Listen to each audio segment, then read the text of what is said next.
জানাচ্ছি আবারও হামলা পাল্টা হামলায় ধ্বংসস্তূপে পরিণত হয়ে যাচ্ছে মধ্যপ্রাচ্য, ইরান, ইসরায়েল এবং মধ্যপ্রাচ্যের বিভিন্ন যে মুসলিম দেশগুলো রয়েছে।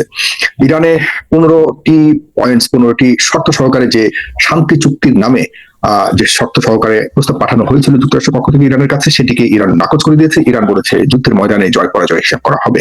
প্রেক্ষিতে আবারও জোরালো হামলার হুমকি এবং স্থলপথে যুদ্ধের হুমকি দিয়ে ইতিমধ্যে হামলা চালিয়েছে ইরানে, এবং ইরান পাল্টা হামলায় ভয়ঙ্কর ভাবে আক্রমণ করেছে যেখানে যেখানে মার্কিন ঘাঁটি রয়েছে এবং ইসরায়েলের উপরেও।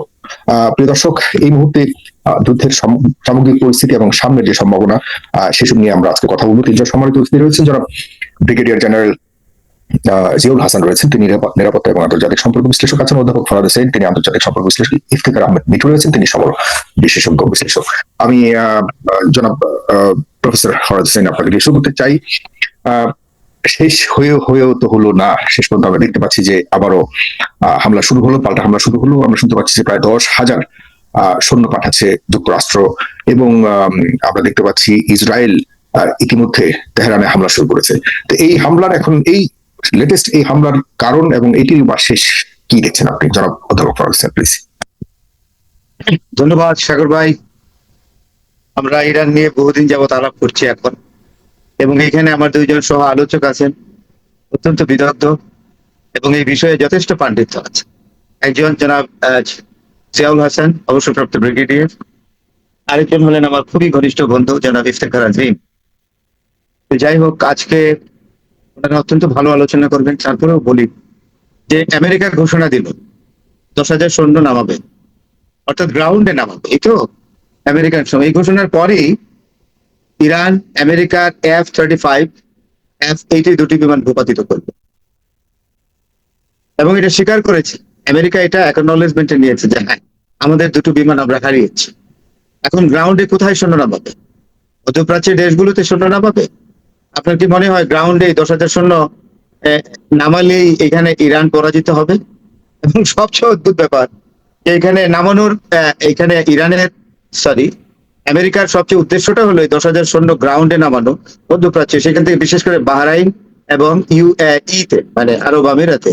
এখান থেকে তারা হরমুজ প্রণালীতে একটা গ্রাউন্ড লেভেলের অ্যাটাকে যাবে, এটা হলো তাদের কথা। এবং তারা তিনটা দ্বীপকে এখানে সিলেক্ট করেছে, যে এখানে তিনটা দ্বীপ, একটা হলো আপনার কাসেম আইল্যান্ড, আরেকটা হলো ইস আইল্যান্ড, আরেকটা হলো আমার খার্গ আইল্যান্ড।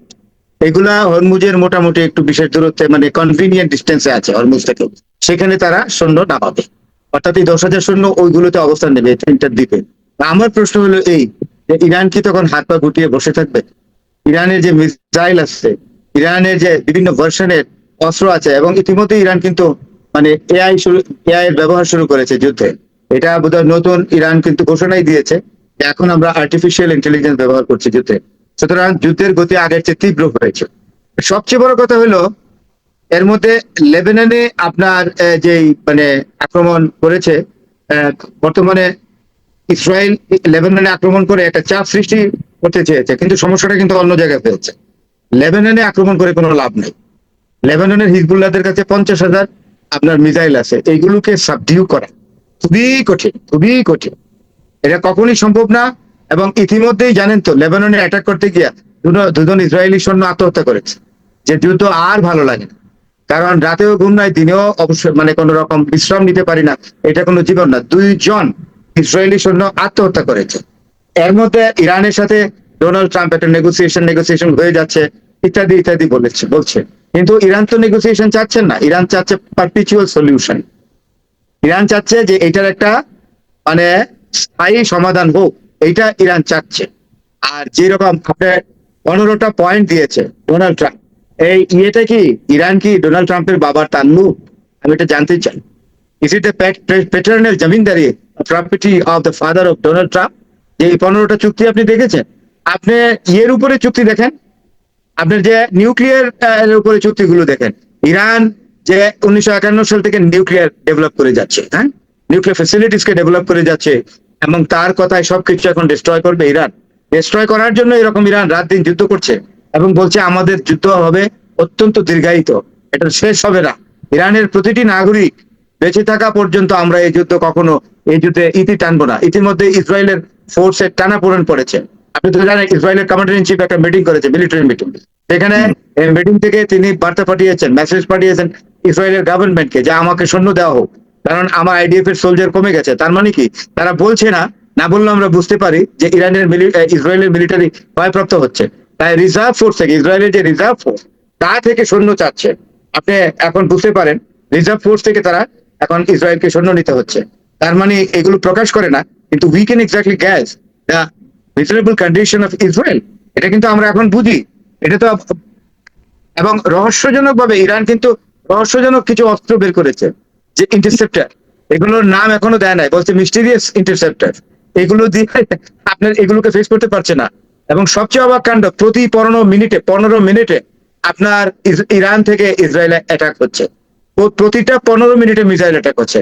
আপনি প্রতিটা 15 মিনিটে যদি মিসাইল অ্যাটাক হয়ে থাকে, তাহলে এটা কি সম্ভব যুদ্ধ চালানো? আপনি বলেন ইসরায়েল কতদিন যুদ্ধ চালাবে? এদিক থেকে ত্রিমুখ আক্রমণ, রকেট চার্জ করতেছে, হিজবুল্লাহ মিসাইল চার্জ করছে, ইরান এইভাবে। এবং সবচেয়ে বড় কথা, যে জিনিসটা এখন তৈরি হচ্ছে সেটা হলো আপনার করছে এই, ইরান তার মিসাইল টেকনোলজি টোটালি আপনার এই মিসাইল টেকনোলজিটা পুরোটাই দিয়ে দিছে হিজবুল্লাহদের কাছে, যে তোমরা এই ইয়াতে মিসাইল তোমরা করো, মানে ডেভেলপ করতে থাকো। আরেকটা মজার ঘটনা হলো অনেকে মনে করছে ইরান গরিব হয়ে যাচ্ছে। আপনি জানেন যে ইরান যে এই ওয়ারে বাণিজ্য করছে ভালো, ইরানের ব্যবসা মাশাআল্লাহ খুবই ভালো। মানে ইরান আগে বিক্রি করতো মানে 1.1 মিলিয়ন ব্যারেল তেল উৎপাদন করতো ডেইলি, এবং সেটা বিক্রি করতো $40-45। আর এখন ইরান এটা আপনার উৎপাদন করে 100, মানে এখন আরো বেশি করে $150 মিলিয়ন উৎপাদন করে, এবং সেটা বিক্রি করে কত জানেন? $100 থেকে $140 বিক্রি করে। তাহলে কি লাভ হচ্ছে না? আগে বিক্রি করতো ব্যারেল প্রতি $40-50, আর এখন 100 থেকে 130 থেকে $40 বিক্রি করতো। প্রশ্ন হলো বাণিজ্যের চেয়েও বেশি উদ্বেগের জায়গা হলো ইরান আসলে যে ক্ষতির সম্মুখীন হচ্ছে, সেই ক্ষতিটা কতটুকু কাটিয়ে উঠে বর্তমানে আপনি যেটা বললেন যে চিরস্থায়ী একটা বন্দোবস্ত করবার জন্য সর্বশেষ যে চূড়ান্ত ফলাফল নিজেদের পক্ষে আনবে, সেই সক্ষমতা কতটুকু শেষ পর্যন্ত থাকবে বলে আপনি মনে করেন? ইরানের সক্ষমতার কোনো অভাবই নেই। এই জন্যই তো ইরান বলে যে আমরা তো সিজফায়ারে বিশ্বাস করি না। ইরান বলছে we want perpetual solution, we don't believe in ceasefire at all, because American president Donald Trump does not keep his word at all. তার ওয়াদা করা এবং ওয়াদা ভুলে যাওয়া বা ওয়াদা না রাখাই হলো তার চরিত্রের বৈশিষ্ট্য। আর আরেকটা সুখবর আছে, আপনি কিভাবে দেখেন? ট্রাম্প তো বলেছে যে ইরান থেকে, আমার কাছে বারবার বলা হচ্ছে যে তারা একটা চুক্তি করতে চায় এবং ইরান আলাপ আলোচনা চালাচ্ছে, এবং ইরান সবচেয়ে মানে হাস্যকর বলবো নাকি ওর বিপরীতে কি বলবেন আমি জানি না, সে বলেছে যে ইরানের সর্বোচ্চ নেতা হওয়ার জন্য ট্রাম্পকে ইরান থেকে প্রস্তাব দেওয়া হয়েছে। এই স্টেটমেন্ট গুলিকে আপনি কিভাবে বিশ্বাস করবেন? আসলে ভদ্রলোকের মস্করা যায় না। আমেরিকার প্রেসিডেন্ট এই ধরনের মস্করা করে, এটা ভাববার অতীত। এই লোকটা আমেরিকার প্রেসিডেন্টের গদিটাকে অপবিত্র করেছে, অসুন্দর করেছে। Traffic through the Strait of Hormuz has collapsed. It has not a minimum qualification to be the president of the United States of America. এখন ইরানের সর্বোচ্চ নেতা হবে, এটা কি মস্করা ঠাট্টা করে না? এটা কি ঠাট্টার বিষয়? প্রতিদিন লোক মারা যাচ্ছে, লোক ক্ষয় হচ্ছে, সৈন্য ক্ষয় হচ্ছে, আর উনি বলে আমাকে ইরানিরা ধর্মীয় নেতা হিসেবে। ঠাট্টা করে বলেনি, এখন আপনাকে either you have to treat him as a liar, কারণ এই ধরনের কোনো প্রস্তাবই হয়তো দেয়নি, উনি হয়তো বানিয়ে মিথ্যা বলছে, মিথ্যুক হয়তো বলতে পারেন। মিথ্যুক যদি সে হয়ে থাকে, তাহলে অন্যান্য প্রস্তাবগুলিকে আপনি কি বিশ্বাস করেন? ইরান কি আদতে তাকে আলোচনা? একজন pathological liar, he is a pathological liar.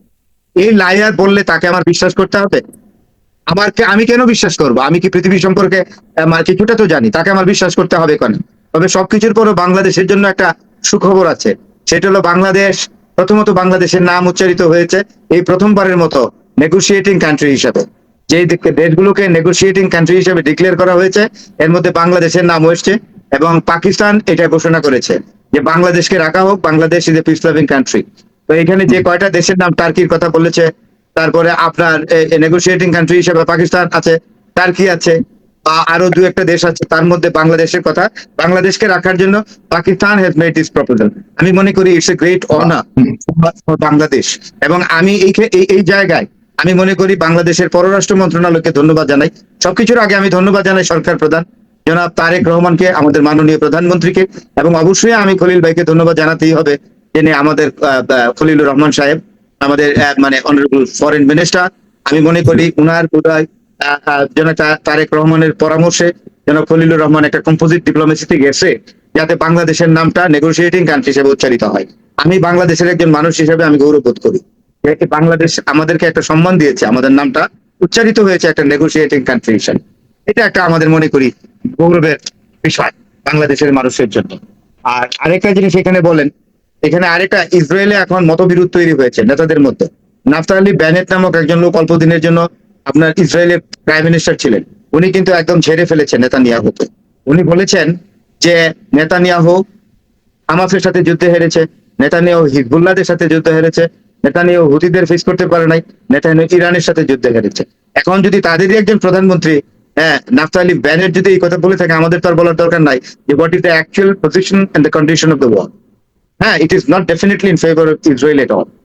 এইটা আমাদের কিন্তু আমাদেরকে এখন বুঝতে হবে যে ইসরায়েলের পজিশনটা কি। এখানে আরেকটা জিনিস আছে, ট্যাঙ্কের উপর আক্রমণ করেছে হিজবুল্লাহরা, এবং হিজবুল্লাহরা এই পর্যন্ত 100টা ট্যাঙ্ক নষ্ট করেছে ইসরায়েলের, একদম ডিস্ট্রয় করেছে। এগুলো আর লেবাননের অনেক অনেক অনেক অঞ্চল তো দখল করে ফেলেছে ইতিমধ্যে, এবং লক্ষ লক্ষ বা 15 লক্ষ মানুষের উপরে কিন্তু বাস্তুহারা হয়েছে। তারা কোথায় যাবে? এটা হলো আপনার, হ্যাঁ এদের ক্ষয়ক্ষতিও তো হচ্ছে। আপনি কি মনে করেন লেবাননের এই অংশ এরা রেখে দিতে পারবে? কোনোদিনও পারবে না। Never ever. আপনার প্রেসার তৈরি হবে। অলরেডি ইরান সিদ্ধান্ত নিয়েছে আপনার আপনার আমিরাত এবং বাহরাইন দখল করে নেবে। বাহরাইন একসময় পারস্য সাম্রাজ্যের অংশ ছিল। এখন তারা যদি ওইদিকে, ইসরায়েলকে বলা হয়েছে, ইসরায়েল যদি দক্ষিণ লেবানন থেকে নিজেদেরকে না করে, লিভ না করে, তাহলে ইরান তার সৈন্য নামাবে কোথায়? আপনার ইয়েতে নামাবে, আরব আমিরাতে নামাবে, এবং বাহরাইনে তারা সৈন্য নামাবে ডেফিনেটলি। এবং এখানে তারা সম্মুখ যুদ্ধে লিপ্ত হবে। এবং প্রথম অবস্থায় তারা বলেছে আমরা 30,000 সৈন্য, এরপরে বোধহয় এখন বাড়িয়েছে যে আমরা 50,000 IRGC ওইখানে আমরা নামাবো, আরো ট্রেডিশনাল মিলিটারি ওইখানে পাঠাবো। তো সুতরাং আপনি গ্রাউন্ডে তো আমেরিকার সাথে যুদ্ধ হবে ইরানের, তো অনেক দূরে, ইরানের মূল ভূখণ্ড না। তাইলে ইরান কি করে আশা করে যে হরমুজ ওপেন হবে? কয়দিন তেল আনবে? হরমুজ ট্যাঙ্কার থেকে তেল যদি না পায়, তাহলে ইসরায়েল কতদিন চলবে? ইসরায়েলের কি নিজস্ব কোনো তেল আছে?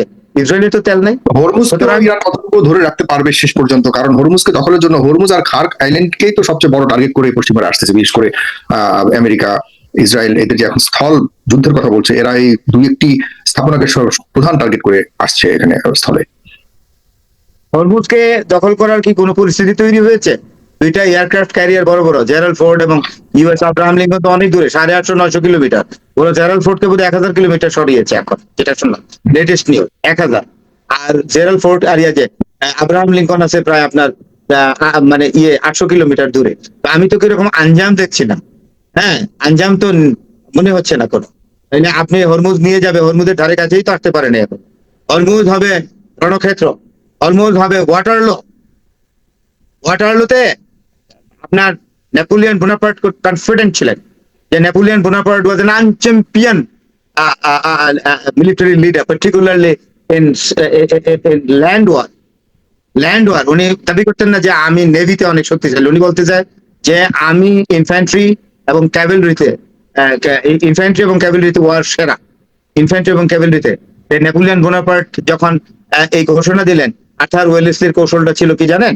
জানে যে নেপোলিয়ন বোনাপার্টকে স্থলযুদ্ধে ফেস করা অত্যন্ত কঠিন, তাই Arthur Wellesley, Duke of Wellington, যেভাবে ওই যে অ্যাসিমেট্রিক যুদ্ধ যেটা তখন থেকেই আসছে, উনি সৈন্য সামাইছে তা 4 সারিতে। কারণ নেপোলিয়ন বোনাপার্ট ক্যাভেলরি চার্জ করে সব একদম স্ম্যাশ করে দিতেন, কিন্তু ক্যাভেলরি চার্জ করে একটা রো ভেঙে 2টা রোতে গেলে আর পারে না, আরো তো পেছনে 2টা রো থাকে, ওইখান থেকে তারা গাদা বন্দুক দিয়ে সমানে ফায়ার করেছে। তো Iran is taking this sort of strategy of imposing asymmetric war on the United States of America and Israel. যুদ্ধে এখন খালি ওই পারিবারিক অস্ত্র দিয়ে, দামি মিসাইল দিয়ে হয় না। It is the kind of strategy where you can exactly win the war using the asymmetric war strategy. Thank you. আপনাকে অনেক ধন্যবাদ। আমি দর্শক আপনাদেরকে যুক্ত করছি, আপনাদেরকে একটা লিঙ্ক দিয়েছি ইউটিউবে কমেন্ট বক্সে, সেখানে আপনারা ফেস দ্য পিপলের পরিবারের মেম্বারশিপ হওয়ার জন্য সেখানে একটা অপশন আছে, আপনারা ইচ্ছা করলে মেম্বার হতে পারেন এবং আপনাদেরকে প্রশ্ন করার জন্য প্রাধান্য দেওয়া হবে। যারা ব্রিগেডিয়ার জেনারেল জিয়াউল হাসান আপনার কাছে খুবই স্পর্শকাতর আরেকটি প্রশ্ন আছে, সেটি হলো যে এই মুহূর্তে ইরানের ভিতরে আভ্যন্তরীণ বেশ আলোচনা হচ্ছে, সেটি হলো যে ইরান কি আদতে নিউক্লিয়ার বোমা তৈরি করাটা চূড়ান্ত করবে কি না।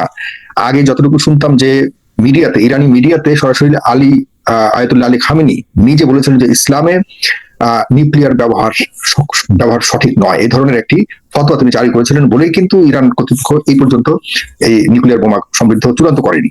এখন যেহেতু তিনি নাই, আর যেহেতু পশ্চিমারা এটাকে উদ্দেশ্য করে ইরানকে হামলা করছে, আর ইরানি জনগণও যেখানে আগে এসব নিয়ে কথা বলাও নিষিদ্ধ ছিল, এখন যেটি আজকে সারাদিন আমি পত্রিকা পড়লাম, ইরানের জনগণ এখন শতভাগ চায় যে ইরান যেন নিউক্লিয়ার সমৃদ্ধ হয়, নিউক্লিয়ার বোমা তৈরি করে। এটি কতটুকু পারবে বলে মনে করছেন, এবং এখানে এই যে জনগণের একটা ঐক্যবদ্ধ শক্তি, সেটিকে কতটা সে কাজে লাগিয়ে ইরান প্রশাসন শেষ পর্যন্ত চূড়ান্ত সিদ্ধান্ত পৌঁছাতে পারবে বলে মনে করেন? বিসমিল্লাহির রহমানির রহিম। প্রথমে আমি আপনার ফেস দ্য পিপল যে পরিবার বা যে দর্শক শ্রোতা আছে তাদের সবাইকে সালাম এবং শুভেচ্ছা দিয়ে, এবং আমার শ্রদ্ধেয় দুজন আলোচকের যে সালাম দিয়ে আমি বক্তব্য শুরু করছি। এটা ঠিক আপনি যেটা বলেছেন যে আলী খামিনি, যিনি আগে ছিলেন তার ধর্মীয় নেতা, উনি বলেছিলেন WMD বা ওয়েপন্স অফ ম্যাস ডিস্ট্রাকশন এটা ইসলামে এটা গ্রহণযোগ্য নয়, কারণ এটা মানবতার বিরুদ্ধে যায়। এবং আপনি খেয়াল করে থাকবেন যে 1981 সালে যে ইরান ইরাকের মধ্যে যে যুদ্ধ হয়েছিল, সেই যুদ্ধে কিন্তু ইরানের বিরুদ্ধে কিন্তু হচ্ছে আপনার কেমিক্যাল ওয়েপন্স ইউজ করা হয়েছিল, সাদ্দাম করেছিল এটা, এবং এখানে কিন্তু ওয়েস্ট কখনো তাদেরকে বাধা দেয় নাই। এবং এটার পক্ষান্তরে ইরানের কিন্তু যথেষ্ট ক্ষমতা ছিল সেই ধরনের পাল্টা আক্রমণ করে ইরাকের উপরে হামলা করার, কিন্তু তারা সেটা করেনি।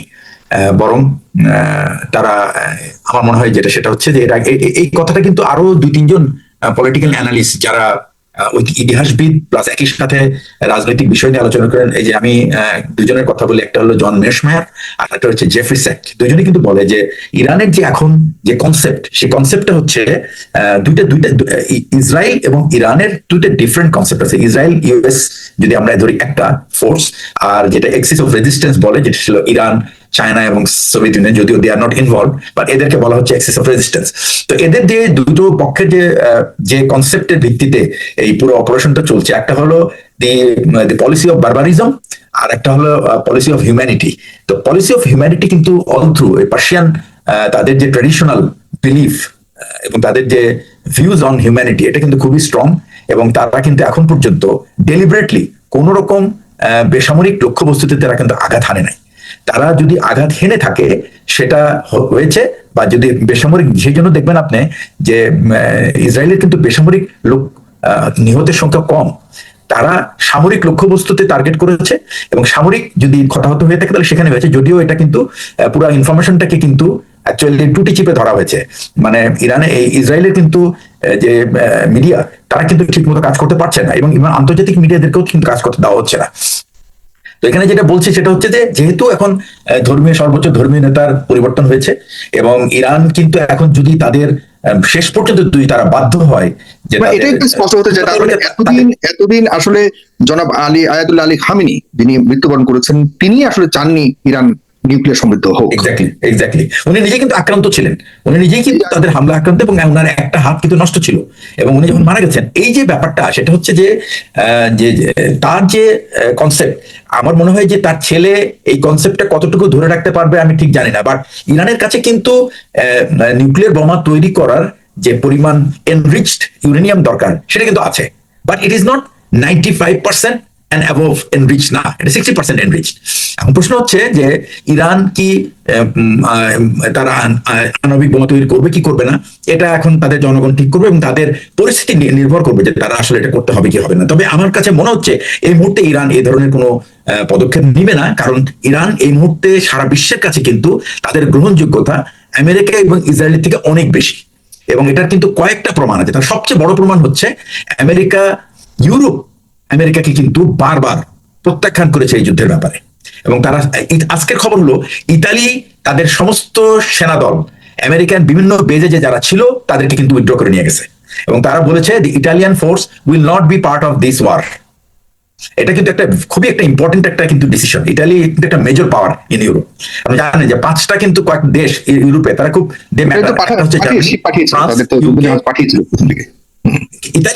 ইতালি কিন্তু পার্টিসিপেট করছে না, ইতালি ইজ নট পার্টিসিপেটিং। তারা কোনো যুদ্ধ জাহাজও পাঠায়নি, এবং তারা তাদের সৈন্য উইথড্র করেছে, আজকের খবর এটা। এখন কথা হচ্ছে যে মানুষ যদি চায়, জনগণ যদি চায় এবং যদি প্রয়োজন হয়, তাহলে তাদের সেই ক্যাপাবিলিটি আছে। এটার কারণটা কি? একটা হচ্ছে নাতানজে কিন্তু এখনো প্রায় 400 থেকে 500 রাশিয়ান এক্সপার্ট, নিউক্লিয়ার এক্সপার্ট কিন্তু স্টিল স্টেশন। এবং আজকে লাভারভ যেটা বলেছে সেটা হচ্ছে যে আমেরিকানরা কোথায় লুকিয়ে আছে এটা আমাদের বলার দরকার না, ইটস এন পাবলিক ইনফরমেশন। আর আমরা যদি ইরানকে যদি কোনো সহযোগিতা করেও থাকি, উই হ্যাভ ডান ইট। এবং এটা ইট ইজ বিকজ তারা আমাদের বন্ধু দেশ, এবং বন্ধু দেশের জন্য তাদেরকে সাহায্য করা এটা আমাদের দায়িত্ব, এটাতে দোষের কিছু নেই। উই ডিক্লেয়ার ইট। এবং তারা বলেছে so what, we help Iran, so what, তাতে কি হয়েছে? কারণ সে যদি আমার বন্ধুদের যদি আক্রান্ত হয়, তাকে হেল্প করা আমার দায়িত্ব। সো তারা হেল্প করেছে। আচ্ছা, এখন যে ব্যাপারটা হচ্ছে যে সুতরাং ইরানের নতুন নিউক্লিয়ার পাওয়ার তারা হবে কিনা, নিউক্লিয়ার যাবে কিনা সেটা কিন্তু স্পষ্ট না। বাট এই ব্যাপারটা কিন্তু তারা তাদের যে দাবি, সেই দাবিতে কিন্তু তারা এটা আবার উল্লেখ করে নাই যে দে ওয়ান্ট টু, তারা এই নিউক্লিয়ার হইতে যায় একটা স্বাধীন দেশ হিসেবে, তাদের সিদ্ধান্ত গ্রহণ স্বাধীনতা। কিন্তু তারা তাদের যে আত্মরক্ষামূলক যে মিসাইল ডিফেন্স প্রোগ্রাম, এটা কিন্তু তারা বলেছে যে তাদের এটাতে কেউ যেন হস্তক্ষেপ না করে। তাদের যে দাবিগুলি তারা তুলেছে, সেই দাবিতে কিন্তু এইগুলি স্পষ্ট। আর এখন যুদ্ধটা এমন একটা পর্যায়ে চলে গেছে, এখন কিন্তু রাজনৈতিক নিয়ন্ত্রণের কিন্তু অনেক কম। এখন সামরিক নিয়ন্ত্রণটাই কিন্তু এই যুদ্ধের যে গতি প্রকৃতি নির্ধারণ করার জন্য সামরিক নিয়ন্ত্রণটা খুব ইম্পর্টেন্ট। আমি অ্যাকচুয়ালি এই যে গুড় আওয়াজ চলছে গত 4-5 দিন ধরে, বিশেষ করে যেদিন ট্রাম্প ডিক্লেয়ার করলো যে 5 দিন সময় লাগছে, সময় দিল সে এই যুদ্ধবিরতি দিলে, এই যুদ্ধবিরতির উদ্দেশ্যটা আমার কাছে খুবই, প্রথম কথা হলো যে ট্রাম্প তো তার প্রত্যেকটা কথার ভিতরে কিন্তু এক ধরনের বাটপারি আছে, বাটপারি সঠতা আর কি, ঠিক আছে না? সে কখনোই he is not a credible leader for the international figure, মানে তাকে আন্তর্জাতিক মহলেও কিন্তু এখন কিন্তু আর তাকে ক্রেডিবল লিডার হিসেবে ধরা হয় না। ইউরোপ তো তাকে তার কথাবার্তার কোনো খুব একটা দাম দেয় বলে আমার মনে হয় না, বিকজ সে তো তার কথা বলে কোনো এটার মধ্যে কোনো ডেপথ নাই। সে হলো আপনার মনে করেন চটুল কথাবার্তা যেটা বলে আর কি, সেই সমস্ত ব্যাপারে, সেই সমস্ত ভাষায়। আরেকটা জিনিস হলো আপনারা যারা এখানে আলোচনা তারা বোধহয় জানেন কিনা জানে না, আমেরিকার যে প্রেসিডেন্ট, সে কিন্তু একটা সিচুয়েশন রুমে এর আগের যত প্রেসিডেন্ট ছিল তারা কিন্তু খুব স্পষ্ট, তারা একবারে ব্রিফিং এ অ্যাটেন্ড করতো, তারা কাগজ পড়তো এবং তারা প্রত্যেকটা জিনিসের ডেপথে যেত, প্রত্যেকটা লাইন বাই লাইন যেত, মানে কনসিকুয়েন্স চিন্তা করতো। কিন্তু এই ভদ্রলোক উনি কিন্তু he is not interested for any briefing. তো ওনাকে কি করে যে এই পুরো ওয়ার রুম থেকে তারা একটা ভিডিও ক্লিপ বানায়, আমরা যেরকম একটা ভিডিও বানাই না, ওই ভিডিওটা তাকে পাঠায় দেয়। এবং এই ভিডিওর মধ্যে হয় কি, তারা মাত্র শুধু সেই সমস্ত স্ন্যাপশট নেয় যে স্ন্যাপশট গুলিতে দেখা যাচ্ছে যে ইউএস ফোর্স ইরানের উপর বম্বিং করছে এবং উড়াই দিচ্ছে, এবং সে এগুলি 5-7 মিনিট 10 মিনিটের একটা করে ভিডিও দেখে ওইটার উপরে সে সোশ্যাল পোস্টে তার দ্যাট ইজ হিজ হ্যাবিট। তো এই যদি, এবং একটা ক্রিশ্চিয়ান আমানপুর বলতেছে যে he is like a toddler, যে মানুষ হয় কি অনেক সময় বাচ্চাদেরকে মানে তাদের মনোযোগ আকর্ষণ করার জন্য কিছু আপনি ভিডিও দেন, সেই ভিডিও দেখে বাচ্চারা খুব খুশি হয় এবং তাদের মোটিভেটেড হয় আর কি তার নেক্সট কাজ। So Trump is like that. So this is how a president can't run. তো এইটা, আর আমানপুর, ক্রিশ্চিয়ান আমানপুর কিন্তু তার ফাদার কিন্তু ইরানিয়ান এবং মা হচ্ছে ক্রিশ্চিয়ান, এবং she has given a fantastic insight যে why Iran is so different from others, এবং ইরানের বিরুদ্ধে যুদ্ধ কেন এত কঠিন। এবং সেখানে সে বলেছে যে ইরানকে বোঝার জন্য কিন্তু তোমাকে 2700 বছরের ইতিহাস বুঝতে হবে, এবং Iran is not a very easy target. এখানে 93 মিলিয়ন পিপল আছে, এটা ইরাক না, এখানে কোনো এটার মধ্যে কোনো আপনার জাতিগত দাঙ্গা নাই, খুবই কম। এবং তারা যখন একটা কঠিন সময়ের মুখোমুখি হয়, তখন কিন্তু পুরো জাতি ঐক্যবদ্ধ হয়। এটাই হলো difference from all other place. আর একটা জিনিস, তারা খুবই আত্মমর্যাদাশীল একটা জাতি।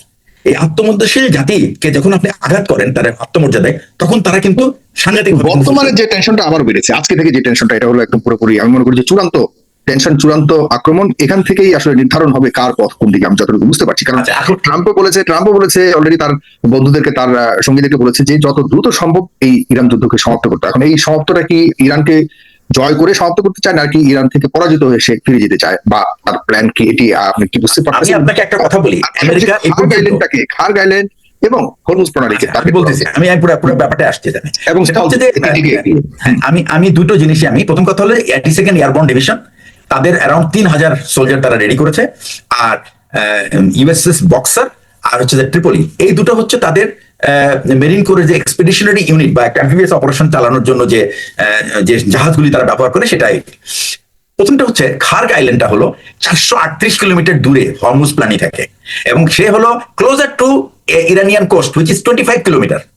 আচ্ছা, খার্গ আইল্যান্ডে কি আছে? It's like about 20 square mile একটা এরিয়া, এবং এখানে একটা এয়ার স্ট্রিপ আছে, এবং 1000 সোলজার আছে, এবং এই পুরো আইল্যান্ডটাই কিন্তু একটা অয়েল ইনফ্রাস্ট্রাকচার, এবং ট্রাম্প কিন্তু এই অয়েল ইনফ্রাস্ট্রাকচার নষ্ট করতে চায় না। এবং আমি আজকে পুরো এই খার্গ আইল্যান্ডের অপারেশনটা নিয়ে আমি খুব ডিটেইল ভাবে আমি একটু স্টাডি করেছি, এবং আমি নিজেই একটা অপারেশনাল প্ল্যান ডেভেলপ করেছি, considering myself two be an US force. এবং আমি এটাও বের করেছি যে ওখানে কি ধরনের ডিফেন্সের সম্মুখীন আমি হব। এবং এখানে যে দেখা যাচ্ছে সেটা হচ্ছে সবচেয়ে বড় ডিফিকাল্টিজ হবে এই যে ফোর্সটা নামবে, এই ফোর্সটাকে সাস্টেন করা, এই ফোর্সটা টিকে থাকা। এই টিকে থাকা তাদের পক্ষে সম্ভব না, কারণ ইরান এখানে তারাও এমন কোনো কিছু মিউনিশন ইউজ করবে না যেটা তাদের অয়েল ইনফ্রাস্ট্রাকচারকে নষ্ট করবে। তাহলে এখানকার যে ফোর্স তারা যাবে কিভাবে? বেসিক্যালি এরা যাবার একটাই উপায়, সেটা হলো এয়ার ইনসারশন। এয়ার ইনসারশন মানে হেলিকপ্টার দিয়ে তাদেরকে নামানোর চেষ্টা করবে এবং সেটাকে ধরে রাখার চেষ্টা করবে। কিন্তু সমস্যা হলো অ্যাম্ফিবিয়াস ফোর্সের বা যে কোনো ইনসারশন ফোর্সের কখনোই ইন্ডিপেন্ডেন্টলি ফাংশন করতে পারে না যতক্ষণ পর্যন্ত লিঙ্ক আপ না করা হয়। এই সেনাবাহিনীর এই অপারেশনটাতে হলো এয়ারবর্ন ফোর্স নামানোর পরে তার সঙ্গে গ্রাউন্ড ফোর্সের link up is must for survival. এটা কত দূর হতে পারে? 72 ঘন্টা, 48 আওয়ার্স টু 72 আওয়ার্স তারা ইন্ডিপেন্ডেন্টলি কাজ করতে পারে। একটা মানুষের কাছে যে রেশন থাকে, যে যা তার অনবোর্ড যে অ্যামুনিশন থাকে, সেগুলি নিয়ে সে বড় জোর এতক্ষণ টিকে থাকতে পারে। তার কাছে কোনো হেভি ওয়েপন থাকবে না, হেভি ওয়েপন থাকবে না, তার কাছে শুধুমাত্র সেলফ ডিফেন্সিভ যে ওয়েপনগুলি সেটাই থাকবে। আর কি থাকবে? এরিয়াল বম্বার্টমেন্ট বা যেগুলি নাকি এয়ার সাপোর্ট থাকবে। কিন্তু এয়ার সাপোর্ট তো আবার হবে খুবই সার্জিক্যাল হতে হবে, কারণ খার্গ আইল্যান্ডের এখানে সম্ভব না।